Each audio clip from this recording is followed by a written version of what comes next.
अब आगे 34वें श्लोक में चंचलता के कारण अर्जुन अपने मन की दृढ़ स्थिति नहीं देख रहे हैं, क्योंकि मन बहुत चंचल है। उस चंचलता का अब इस श्लोक में भगवान स्पष्ट रूप से वर्णन कर रहे हैं। भगवान नहीं, अर्जुन ही वर्णन कर रहे हैं कि चंचल मन क्यों है हमारा। चंचलम ही मनः कृष्ण प्रमाति बलदृढ़म् तस्याहं निग्रहं मन्ये वायोरिव सुदुष्करम्। चंचलम ही मनः कृष्ण प्रमाति बलवदृढ़म्। कृष्ण माने क्या होता है मालूम है? कृष्ण भगवान का नाम कृष्ण क्यों रखा गया?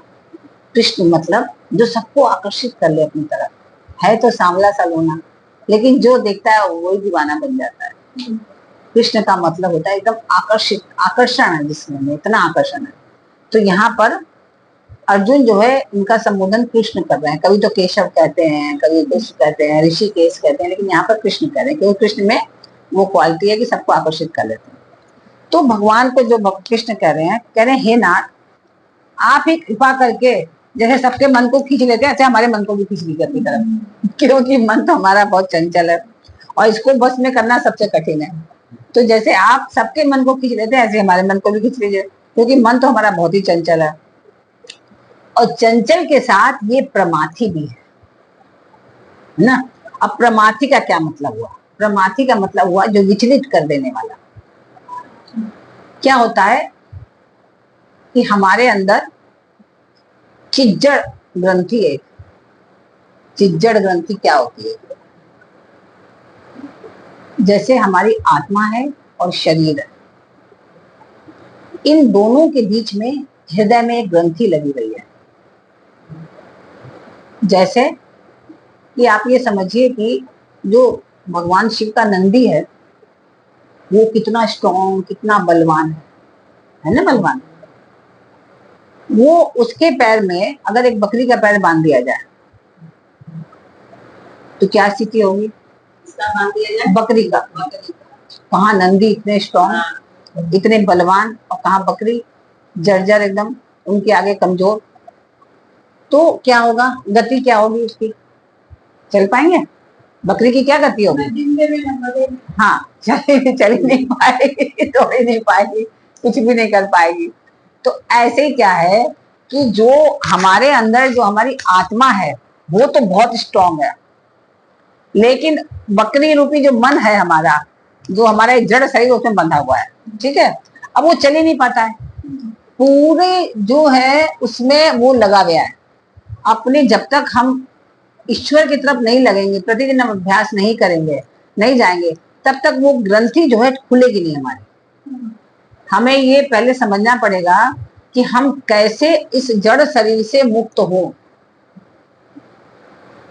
क्योंकि आत्मा जो निवास कर रही वो तो बहुत बलवान है, लेकिन जैसे बकरी चंचल है ना, इधर भाग जाती है, कभी उधर भाग जाती है, कभी उधर भाग जाती है, तो टिकती नहीं है, जबकि है एकदम कमजोर, ताकत नहीं है, नाशवान है, यूं नाश हो जाता है उसका, लेकिन फिर भी इतनी चंचल है, चंचला है वो, कि वो टिकती नहीं है कहीं पर भी। तो ऐसे ही जो मनुष्य का जो मन है, ये जो जड़ शरीर है, जो इंद्रियां है हमारी, जो रस है, वो सब हमें क्या करता है? हमें बांध के रखता है, हमें छोड़ता नहीं है। तो उसके जो दोनों के बीच में जो ग्रंथि बंधी गई है, जब धीरे धीरे धीरे धीरे धीरे जो हम अभ्यास करते हैं तो ग्रंथि क्या होती है? खुलती है। तब चिज्जड़ ग्रंथि से जब वो टूटते हैं, तब आत्मा इतनी स्ट्रांग और बलवती हो जाती है कि फिर उसका प्रभाव हमारे पर नहीं पड़ता। तो इसको क्या कहा गया? प्रमाथी, प्रमथनशील, अर्थात ये विचलित करने वाला है। कौन? ये मन। मन जो है विचलित करता रहता है। और इसलिए क्या होता है, साधक को अपनी स्थिति से, जो साधक जैसे भी स्थिति में बैठा ध्यान कर रहा है, 2 मिनट में मन ने क्या किया? अंदर प्रवेश कर गया विषय ने, तो आपको विचलित कर दिया। और क्या होता है? ये बहुत जिद्दी होता है। मन जो होता है बहुत जिद्दी होता है। आप जिस विषय को बार बार हटाएंगे ना, वही विषय बार बार घुस जाएगा, फिर दूसरे रूप में घुस जाएगा, फिर दूसरा उसमें पता नहीं कौन से आपके बचपन की बात याद आ जाएगी, या किसी ने कौन ऐसा आपके संग व्यवहार किया होगा वो कोई याद आ जाएगा, कोई अच्छा खराब कुछ भी याद आ जाएगा, लेकिन वो उसी समय प्रवेश करेगा जिस समय आप ध्यान लगा के बैठे। इतना जिद्दी, ये करे ना कि वो क्या है? आपका दृढ़म, बहुत ही जिद्दी है, दृढ़ है, और बलवत और बलवान भी है। निग्रहम, उसको रोकना बहुत कठिन है। तो काम क्या है, तो शरीर में काम के क्या है, 5 स्थान है। एक तो इंद्रियां हैं, हमारी जो इंद्रियां हैं वो भी तो हमको नहीं रोकती नहीं, हमको डिस्टर्ब करती, परेशान करती है मैम। और हमारा मन तो है ही, फिर बुद्धि, और फिर विषय संसार के, और फिर हम स्वयं। ये जो 5 चीजें हैं, ये जो है हमें सब बहुत परेशान करती हैं। तो काम स्वयं में चिच्चड़ ग्रंथि में रहता है, तो जितना भी काम है ना ये चिच्चड़ ग्रंथि में रहता है हमारे, है ना। और इंद्रिया, मन, बुद्धि तथा विषयों में इसका प्रतीति होती है, मतलब दिख रहा है कहाँ पर, इंद्रियों के माध्यम से दिख रहा है, विषयों के माध्यम से दिख रहा है, मन के माध्यम से दिख रहा है ना, ये जो काम है। और जब तक हम स्वयं से काम से निवृत्ति नहीं कर लेते हैं तब तक इसका समय समय पर इंद्रियों में प्रतीति होती रहती है। कभी कुछ याद आता है, कभी कुछ याद आता है, हम उसी के चक्कर में पड़ जाते हैं। और जब हम स्वयं से निवृत्त हो जाते हैं, मतलब अब हमें कुछ चाहिए ही नहीं, कोई कामना नहीं, कोई इंद्रिया, एकदम शांत, ऐसी स्थिति अगर आए तब की बात है, तब इंद्रियों आदि में भी यह नहीं रह सकता फिर। और इससे यह सिद्ध होता है कि जब तक स्वयं में काम रहता है तब तक मन साधक को व्यथित करता रहता है, क्योंकि हमारे अंदर ही तो काम है। हम चाहे तो काम को रखें, हम चाहे तो भगा दें, लेकिन हम भगा नहीं पाते हैं, क्योंकि ये सांसारिक चीजों से ही मोह माया में पड़े हुए हैं, है ना। और लोग ये सोचते हैं कि हम यहाँ पे इतना इतना इतना इकट्ठा कर ले, फिर हम अगले जन्म में हमको इतना सब मिलेगा। कुछ नहीं मिलने वाला। जितना भी आप यहाँ इकट्ठा कर रहे हैं ना, वो यहीं तक है। इसके बाद जैसे ही आपकी आंख बंद हुई, आप सोचोगे अगले जन्म में हमको यहाँ से ज्यादा, जो यहाँ जो हम पंच तत्वों से बनी चीजें जो हम यहाँ इकट्ठी कर रहे हैं वो हमें नहीं मिलेगी। जो हम यहाँ पे दान पुण्य कर रहे हैं, जो किसी के समस्याओं को दूर करने का, निराकरण करने का जो हम प्रयास कर रहे हैं, या हम कुछ ऐसा दान कर रहे हैं जिससे लोगों को लाभ मिले, उनके कष्ट दूर हो, शारीरिक, मानसिक, आर्थिक, कुछ भी, तो वो आप कर्म लेके जाएंगे। आप सोचें कि जो हमने 5 तत्व से बनाए हुए, जब हमने मकान बना लिया इतने बड़े बड़े, तो अगले जन्म में हमें बड़े बड़े मकान में मालिक बन जाएंगे, ऐसा कुछ नहीं। आप हो सकता है कि आप पटरी पे पैदा हो जाए। हाँ, आप देखिए बहुत से ऐसे पटरी वाले बच्चों को देखिए, उनके बड़े अंदर ईगो होता है। वो कहते हैं ये पटरी हमारा घर थोड़ी ना, हमारा तो बहुत बड़ा महल है, और दूसरे घर में जाके बड़े शान से बैठ जाएंगे आके। हाँ, क्यों होते हैं? क्योंकि पूर्व जन्म में उन्होंने इतना किया गया होता है, प्रवृत्ति है बड़े बड़े घरों में रहना। बड़े, अब उनको आनंद नहीं आ रहा है, मान ही नहीं रहे कि मेरा घर ही पटरी बन क्यों रहा है, लेकिन वो उनकी कर्म है। क्योंकि आपके साथ वो नहीं जाएगा कि आपको गाड़ी और घोड़ा मकान मिले। हाँ, अगर आपने इतना दान किया, इतना पुण्य किया, इतना कर्म, अच्छे कर्म किया, अच्छी भावना से, तो आपको वो मिलेगा। तो क्या होता है कि अपने काम जो है, काम अगर मन में है, इंद्रियां साधक के मन को व्यथित करती रहती। कोई भी काम आपके मन, किसी भी तरह का विषय अगर आपके मन में है, तो आपकी इंद्रियां आपको व्यथित करती। क्योंकि अगर आपके मन में यह है कि मेरे को तो ये चीज नहीं मिली, ये चीज नहीं मिली। जैसे अभी आप अगर सोच रहे हैं कि जैसे आपने ये सोचा कि मैं उस कॉलेज में जरूर पढ़ना चाहती हूँ अगले जन्म में, अरे क्या पता आप इतने बड़े घर में पैदा हो जाए या किसी दूसरे देश में पैदा हो जाए, ये कॉलेज कोई महत्वहीन हो जाए उसके लिए, बहुत ही बड़े कॉलेज आपको मिल जाए, ऐसी जगह पैदा हो जाए, तो आप तो कभी सोचेंगे भी नहीं। फिर सोचेंगे, कोई कहेगा भी कुछ कॉलेज में जाकर पढ़ो, मैं क्यों पढ़ूँ कॉलेज में? अभी आप जहाँ है वहां अभी बेस्ट वो है, इसलिए आपको नहीं लगा मैं तो इस कॉलेज में पढ़ूंगी, अगले जन्म में कभी पढ़ूंगी। तो क्या था, आदमी को पता ही नहीं वो क्या सोच रहा है। तो आप अच्छे भाव रखो, क्योंकि नहीं तो ये काम आपको कभी नहीं छोड़ेगा। पता नहीं किस चीज पर अटक जाएगा और लगेगा ये तुमको प्राप्त होना, अभी नहीं मिलेगा तो कैसी तरह से भी हम अगले बार में प्राप्त करेंगे। और यही सोचते सोचते अगर वो मर गया फिर तो गया काम से, है ना, वहीं का वहीं वो अटक जाएगा। तो इसलिए इंद्रियाणी प्रमथानी हरंती प्रसभम मनः, इसका तात्पर्य है कि जब कामना मन और इंद्रियों में आती है तब तो वह साधक को महान व्यथित कर देती है ना। जब भी कोई कामना आ जाएगी हमारे मन में, हमारी इंद्रियों में, तो बहुत ही ज्यादा हमें दुखित कर देती है, जिससे साधक अपनी स्थिति पर स्थिर नहीं रह पाता है, फिर वो अस्थिर हो जाता है, फिर ध्यान भंग हो जाता है। छोड़ो, बहुत हो गया ध्यान में, अब हम अपना ये काम करते हैं ना। आप थोड़ी देर बैठो, मिलेगा अरे हटाओ बहुत हो गया, अब कितना कर लेंगे, अभी जो सामने काम है पहले से करें। हाँ, तब सभी सब याद आएंगे। हाँ, नहीं सभी को, सभी की यही मनस्थिति, एक जब अर्जुन की यही है तो आप हम लोग की कैसे अलग हो सकती है? बताओ, मन तो सबका एक ही समान है ना, तो सबकी क्या होती है उसी समय स्थिति है। वही अगर कर्म योग करोगे तब नहीं याद आएगा आपको, तब हम कर्म योग फिर भी आसान है ना, लेकिन ध्यान योग बहुत कठिन है। तो उस काम के स्वयं में रहने के कारण मन का पदार्थों के प्रति गाढ़ा खिंचाव रहता है ना। मन, क्योंकि हम लोग का मन जो है एक एक कामना में रहता है, कि हमें ये चीज मिल जाए, तो मन फिर उसकी स्टोरी बनाना शुरू कर देता है। आपने इतना सोचा कि मेरे लिए ये हो जाए, फिर मन स्टोरी जबरदस्ती बनाएगा, अच्छा वो हो जाएगा तो ऐसे होगा, वहां पर हम ऐसे करेंगे, आपका मन भागते ही रहेगा, रुकेगा नहीं। तो इससे क्या होगा कि मन किसी तरह भी उनकी ओर जाने को छोड़ता नहीं है, हट कर लेता है। आप बार बार रोकोगे फिर मन दूसरी तरह से सुनने लगेगा, लेकिन पकड़ेगा उसी विषय को, छोड़ेगा नहीं, ऐसा मन होता है। तो मन को जो है सबसे ज्यादा दृढ़ कहा है अर्जुन ने, कि मन बड़ा दृढ़ और बड़ा जिद्दी है, मानते ही नहीं है। हम बार बार रोकते हैं, बार बार वही भाग जाता है। तो मन की जो दृढ़ता है वो बहुत बलवती है, तो इसलिए मन को बलवान कहा इन्होंने। और क्या है कि साधक को जबरदस्ती विषयों में ले जाता है, कि आप साधक जबरदस्ती बैठा उसको ले गया। और शास्त्रों ने तो यहां तक कहा है कि मन ही मनुष्यों के मोक्ष का और बंधन का कारण है ना। मन एवं मनुष्याणाम कारणम बंध मोक्षये, यही मन है कि जो हमें मोक्ष भी प्रदान कर देता है, और यही मन है कि हमें जो है बंधन में भी बांध लेता है।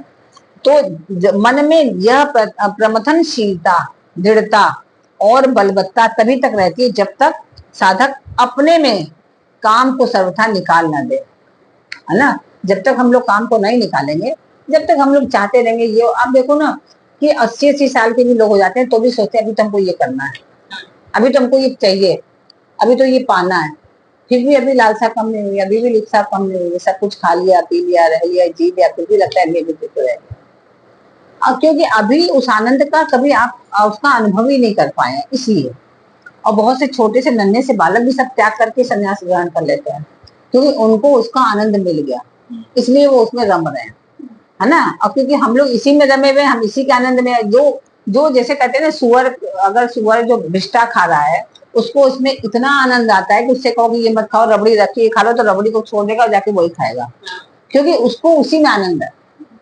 उसको लगेगा ये लोग पागल है, लोग पता नहीं क्या खा रहे हैं, हम तो किसी अच्छी चीज खा रहे हैं, उसको उसमें आनंद है। तो ऐसे ही जो हम विषयों में इतने रत रहते हैं कि हमें जो है उसी में आनंद आता है। तो जब साधक स्वयं काम रहित हो जाता है, इसलिए हमें स्वयं काम रहित, कोई करेगा नहीं आपको, कि आपको कोई कहे ऐसे छू दिया और काम रहित होगा, ऐसा कुछ नहीं है, आपको स्वयं होना पड़ेगा। और हम जितने ज्यादा पदार्थों के, विषयों के जितने ज्यादा संसर्ग में रहेंगे, तो साधक पर उनका असर उतना ही ज्यादा पड़ेगा। तो हमें क्या करना चाहिए, हमें ऐसे लोगों की संगति करनी चाहिए कि जो साधु स्वभाव हैं, जो त्यागी हैं, जहाँ पे हर समय त्याग की बात होती है, साधना की बात होती है, तो क्या होगा, तब आपके हृदय में वो बातें उठेंगी कि हाँ हम भी करें। और जहाँ पर केवल यही चर्चाएं होंगी, ऐसे कपड़े पहनने, ऐसी जगह घूमना है, ये खाना खाना, तो आपके मन फिर उधर भी जाएगा, क्योंकि मन तो चंचल है ही, तो उसी तरफ भागेगा, है ना। और लेकिन अगर चर्चा ही रात दिन त्याग की हो, तब लगेगा नहीं इतना इन लोग क्या करते हैं, हम भी थोड़ा तो करिए, तब आपका मन थोड़ा भी करने के लिए हो जाएगा। जब थोड़ा थोड़ा शुरू होगा तो फिर और आगे बढ़ जाएगा। तो क्या होगा कि मन की चंचलता भी तभी तक बाधक होती है जब तक स्वयं में कुछ भी काम का अंश रहता है। अगर आपके अंदर से काम का अंश समाप्त हो जाए तो मन की चंचलता भी हमारी समाप्त हो जाती है ना। मन तो तभी तक चंचल है जब आप सोचना छोड़ दीजिए, हमें कुछ चाहिए नहीं है, शांति चाहिए बस, ओम। तो अपने मन को एकाग्र करिए जैसे, तो आपको धीरे धीरे धीरे धीरे करके सब चीज खत्म हो जाएगी। तो काम का जो अंश है सर्वथा जब निवृत्त होने पर मन की चंचलता किंचित मात्र भी बाधक नहीं होती। शास्त्रों में ये कहा गया है कि देहाभिमाने गलिते विज्ञाते परमात्मनि यत्र यत्र मनो याति तत्र तत्र परामृतम। ये कहा गया है सरस्वती रहस्योपनिषद में, कि अर्थात देहाभिमान, ये मतलब जड़ के साथ मैंपन, ये देहाभिमान था, ये जो जड़ शरीर है, लेकिन इसके अंदर हम अहंकार भरा गया है, मैंपन है, और इससे बहुत हमको ममता भी है। तो सर्वथा मिट जाने पर, जब ये अहंकार और ये ममता, मैंपन कि मैं ये हूं, जब ये मिट जाएगी, और तब क्या होगा, परमात्मा तत्व का बोध हो जाएगा। जब तक ये है कि मैं ये, मैं वो, तब तक परमात्मा तत्व का बोध नहीं। तुम ही हो तो भाई तुम ही रह लेते, एक म्यान में दो तलवार तो नहीं रह सकती। या तो जब मैं था और तब हरि नहीं, और अब हरि है मैं नहीं, और सब अंधियारा मिट गया दीपक रेखा माई, वही बात यहाँ पे हो गई। तो परमात्मा तत्व का अनुभव तभी होगा और तभी उसकी अखंड समाधि लगेगी जब उसका मैंपन हट जाए कि मैं सब कुछ हूँ। तस्या हम निग्रहम मन्ने वायो रिव सुदुष्करम। अर्जुन यहाँ पे बता रहे हैं कि इस चंचल प्रमाथी मतलब चिच्चड़ ग्रंथि में लगा हुआ है मन ना, मन और हमारी ये इच्छाएं और आत्मा जो लगे हुए हैं। तो प्रमाथि दृढ़ और बलवान मन का निग्रह करना बहुत कठिन है। भगवान अर्जुन से कह रहे हैं, अर्जुन अर्जुन श्री कृष्ण भगवान से कह रहे हैं, जैसे आकाश में विचरण करते हुए जो वायु है, सब जगह फैला हुआ है वायु, अब वायु को कैसे पकड़ेंगे हम? पकड़ना तो कठिन है ना आकाश में। तो अब टायर पंचर वाले तो इकट्ठे करके रखे हुए, आपको टायर में लगा दे रहे हैं, है ना। लेकिन अगर आकाश में अगर इकट्ठा करने जाओ तो होगा क्या? नहीं। तो लेकिन वहां पे पंचर वाले के पास चल जाओगे, फटाक से हो जाएगा। तो मन भी ऐसे ही है, हाँ, वायु की तरह है, चंचल, बस में नहीं कर सकते, फैला हुआ है। लेकिन पंचर वाले ने जो रखा है ना बस में रख करके, ऐसे ही हमें करना है। तो उसने तो वायु, अब नहीं तो टायर के लिए थोड़ा ले जाएंगे आकाश में जाके से खड़ा कर देंगे टायर में हवा भर जाए, ऐसा तो नहीं होगा, उसको तो हमको वहीं लेके जाना पड़ेगा। तो ऐसे ही हमें अपने मन को भी केंद्रित करना पड़ेगा। तो ये कह रहे हैं मन तो आकाश की फैली हुई वायु के समान है, आकाश में सब तरफ वायु फैली हुई है, ऐसे हम भी, हमारा भी मन है, तो सुनते ही नहीं हमारी बात। तो जैसे वायु को कोई अपनी मुट्ठी में नहीं पकड़ सकता, ऐसे हमारे मन को कोई नहीं पकड़ सकता है। अतः इसका निग्रह करने को मैं महान दुष्कर मानता हूँ। अर्जुन कह रहे हैं कि मन को निग्रह करना दुनिया में, संसार में सबसे कठिन काम है।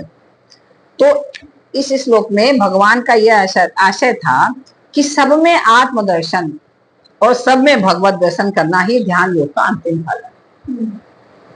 कि ध्यान योग तब होगा कि जब हम हर किसी में उसी को देखें, आत्मवत देखें, आत्मवत।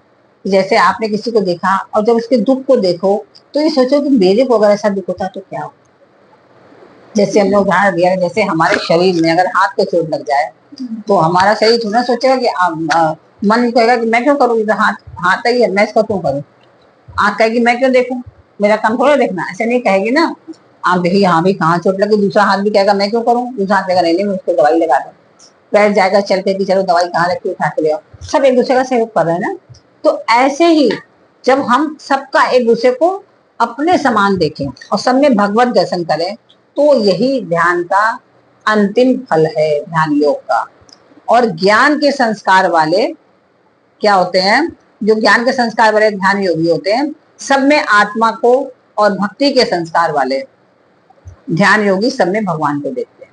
ज्ञान योगी सब में आत्मा, सबकी आत्मा एक ऐसा देखते हैं, और जो भक्ति योगी होते हैं वो सब में ईश्वर है ऐसा देखते हैं। आत्मा, आत्मज्ञान में विवेकी और परमात्म ज्ञान में श्रद्धा विश्वास की मुख्यता होती है। अगर परमात्म ज्ञान है और श्रद्धा नहीं है, विश्वास है, तो सब व्यर्थ है। तो इसमें मन की स्थिरता मुख्य नहीं है, लेकिन मेन भक्ति आपके होनी चाहिए। वो श्रद्धा अपने आप ही मन धीरे धीरे स्थिर हो जाएगा। उसमें आप देखो भक्ति भावना में भी मन बहुत जल्दी स्थिर होता है, लेकिन सबसे कठिन है ध्यान लगाना। भक्ति भी जल्दी हो जाएगी, कर्मयोग भी जल्दी हो जाएगा, इसमें कठिनता है।